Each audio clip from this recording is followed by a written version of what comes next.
Interconnect Malta ħabbret li bdiet il-manifattura tal-infrastruttura ewlenija meħtieġa t-tieni interconnector tal-elettriku bejn Malta u Stqarrija, pass importanti li jirmarka l-tranzizzjoni mill-fażi tad-disinn għall-implementazzjoni. Il-manifattura bdiet fl-impjant tal-kumpanija Best fit-Turkija.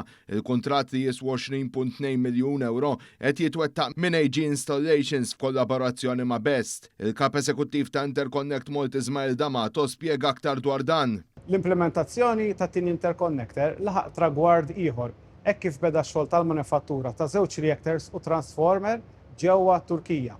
Proċess li ser idum madwar 3 xhur biex jitlesta. Din l-infrastruttura ser tkun qed tiġi installata kemm fil-Mata kif ukoll f'Ragusa sabiex tikkontrolla l-voltaġġ u żżid l-effiċjenza fit-trasmissjoni tal-enerġija bejn iż-żewġ pajjiżi.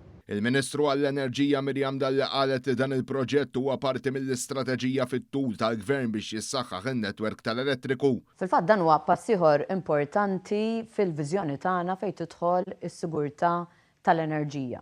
Qegħdin ninvestu ħafna fejn jidħol id-distribuzzjoni, qegħdin naħdmu ħafna fejn jidħlu r-rinnovabbli, fejn jidħlu storage ta' enerġija fil-batteriji, it-tieni interconnector.